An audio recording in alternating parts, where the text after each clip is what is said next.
오늘은 당신은 지나치게 애쓰고 있어요. 낭독을 해볼게요. 지은이 썸머. 지은이 썸머. 국제인증 ICF 라이프 코치, 500만 뷰 유튜브 썸머스 사이다 힐링 운영자.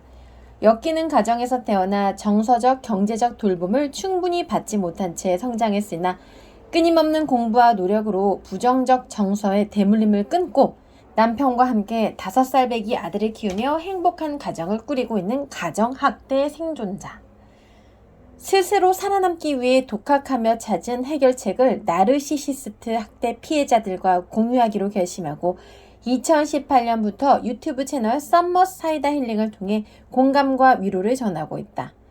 부모나 가족 간의 학대부터 배우자나 애인의 가해까지 다양한 형태의 나르시시스트 학대를 당한 피해자들을 응원하며 이를 극복하도록 다양한 방송활동과 온라인 서포트에 힘쓰고 있다. 지은 책으로는 나는 왜 엄마가 힘들까?가 있다. 이 책은요, 출판사 협찬으로 진행됩니다. 출판사는 북드림입니다. 자, 제가 잠깐 좀 소개를 해드리고 낭독을 할게요.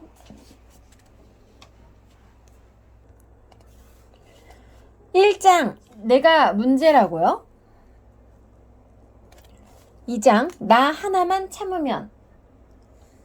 3장, 나르시시스트 감정 뱀파이어. 4장, 너는 내 운명. 5장, 내 책임은 여기까지. 6장, 진정한 나를 찾기. 네, 이렇게 나누어져 있는데요. 제가 그래도 좀 마음이 와닿게 읽었던 것 바로 2장입니다. 2장. 요즘에 이런 분들이 꽤 많이 있으신 것 같아요. 자, 그러면 2장에 해당되는 나 하나만 참으면 낭독을 해볼게요. 페이지는 38페이지입니다. 자신이 행복하다고 착각한 아낌없이 주는 나무. 코디 펜턴트의 행동은 동화 아낌없이 주는 나무에 등장하는 나무와 비슷하다. 나무는 항상 소년에게 주기만 한다. 소년은 단 한 번도 나무의 희생과 헌신에 보답한 적이 없지만 나무는 제 몸을 희생해가며 소년의 무례한 요구를 끝없이 받아준다. 나무가 소년의 문제를 해결해 줄 수 있다면, 소년에게 나무가 필요하다면 나무는 언제까지나 소년과 함께 할 수 있으니까 말이야. 코디펜던트 성향이 있는 사람은 자신이 필요한 존재가 되어야만, 상대에게 도움이 되어야만 관계가 유지된다고 믿는다. 자신이 누군가에게 힘이 되고 있고 유용한 사람이며 필요한 존재라고 느끼는 것을 좋아한다. 앞서 말했듯 나를 필요로 하는 동안에는 상대가 나를 떠날 수 없을 거라 믿기 때문에 지칠 때까지 상대의 무례한 행동을 끝없이 받아주고 포용하고 허락하는 것이다. 소년은 나무 위로 올라가 사과를 따서는 가지고 가버렸습니다. 나무는 행복했습니다. 소년은 나무의 가지들을 베어서는 집을 지으려고 가지고 왔습니다. 나무는 행복했습니다. 소년은 나무 줄기를 베어가지고 배를 만들어 멀리 가버렸습니다. 나무는 행복했습니다. 그러나 정말 행복한 것은 아니었습니다. 이제 필요한 게 없어 소년이 말했습니다. 그냥 앉아서 쉴 수 있는 조용한 곳이나 있었으면 좋겠어. 나는 지금 지쳐서 아주 피곤하거든. 그래, 나무가 말했습니다. 나무는 굽은 몸뚱이를 애써 폈습니다. 앉아서 쉬기에는 늙은 나무 밑동만큼 좋은 게 없지. 자, 어서 와서 앉아. 앉아서 편히 쉬렴. 소년은 나무가 말하는 대로 늙고 지친 몸을 나무 밑동에 맡겼습니다. 그래서 나무는 행복했습니다. 아낌없이 주는 나무 중에서.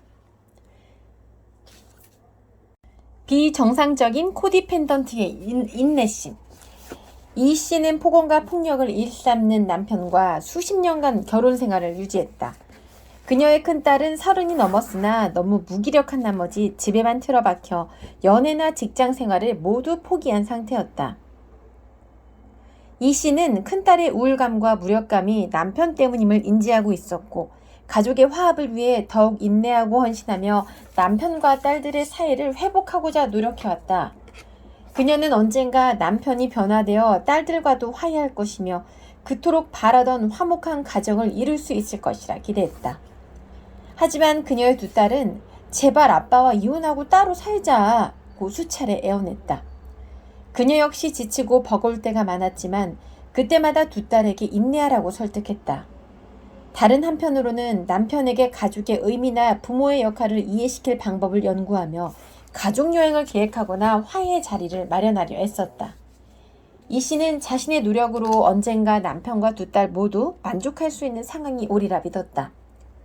작은 딸이 아버지의 폭력을 견디지 못하고 자살을 시도하는 극단적인 상황에 이르러서야 이 씨는 처음으로 남편에게 분노를 표현했고 비로소 그를 떠나기로 결심했다. 이처럼 코디 펜턴트들은 놀라울 정도로 오랜 세월을 참고 또 참는다. 보통 사람이라면 벌써 나가 떨어질 상황에도 참고 견디며 버틴다. 한계점을 한참 지나서도 버티고 버티다 지쳐 쓰러지거나 크게 분노한다. 본인은 너무나 노력하고 헌신했기에 그런 상황을 이해할 수 없는 것이다. 아주 오랫동안 참고 인내하는 것이 행복에 이르는 길이며 참된 사랑이라고 믿어왔으니 인내심은 과도했고 참을성은 마냥 단단했으며 폭력은 극도로 커졌다. 결국 마른 걸레를 짜듯 자신을 희생해가며 타인을 돌보느라 단 한 방울의 인내심도 남지 않은 극한 순간이 찾아와야만 관계 정리를 생각한다. 영혼은 탈탈 털리고 숨조차 쉬기 힘든 상황이라는 것을 그제야 깨닫는다. 대부분의 코디 펜턴트는 어떤 상황과 맞닥뜨려도 본인이 통제할 수 있다고 착각하고 매달리다 극단적인 상황에 이르러서야 한계를 인정하기 때문이다. 자녀가 있다면 이 씨의 사례처럼 그 피해는 나에게서 그치지 않는다. 자녀에게 코디 펜던트 엄마의 인내심은 독이 된다. 또 이런 환경에서 자란 자녀는 코디 펜던트 또는 학대자의 성향을 갖게 된다. 코디 펜던트 성향이 있다는 것은 학대자 또는 중독자와 친밀한 관계를 맺은 경험이 있다는 의미이다. 어떤 관계를 계기로 한번 몸에 밴 코디 펜던트 성향은 차츰 습관이 되어버리기 때문이다.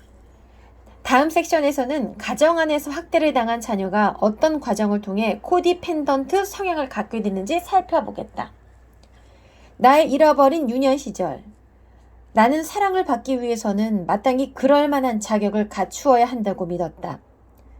어린 아이라면 그 아이가 어떤 재능을 가졌건 어떤 행동을 하건 부모에게 아무런 조건이나 차별 없이 사랑받아야 한다는 사실을 몰랐다. 신앙생활을 매우 열심히 하던 시기에도 하나님의 사랑과 은혜를 받기 위해서는 절대 죄를 지어서는 안 되며 헌신하고 봉사하고 희생해야 한다고 믿었다. 그래서 이를 과도하게 실천하려 했었다. 하지만 아무리 노력해도 나는 부모에게 진정한 사랑을 받지 못했다.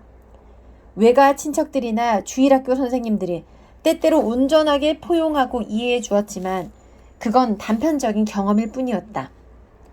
나는 언제나 지속적이고 대가 없는 진정한 사랑에 목말랐기에 사랑을 받기 위해 끊임없이 자신을 채찍질하며 살았다. 누구라도 나를 자랑스러워할 수 있도록 스스로를 발전시키려 노력했다. 그렇게 나는 성인이 되었고 결혼을 했다. 나는 타인을 존중하면서 솔직하게 나의 감정을 표현하는 것에 미숙했다. 그래서 별것 아닌 문제로 부부싸움이라도 하는 날엔 늘 극단으로 치달았다. 여느 때처럼 심하게 다툰 어느 날 남편이 뜬금없이 내게 사랑해라고 말했다. 내가 그렇게 당신에게 상처 주는 모진 말들을 했는데 정말 나를 사랑한다고? 전혀 이해가 가지 않는다는 표정을 짓는 나를 보며 남편은 이렇게 말했다. 우리가 결혼할 때 평생 사랑하겠다고 약속했잖아. 당신이 어떤 말을 하건 어떤 행동을 하건 나는 항상 당신을 사랑해. 그날 이 말을 듣고 정말 펑펑 울었다.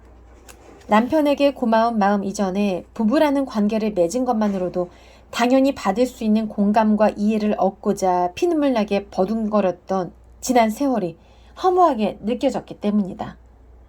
수십 년을 노력해도 찾지 못했던 사랑이 남편을 얻었다는 이유만으로 허탈하게 나를 찾아왔다.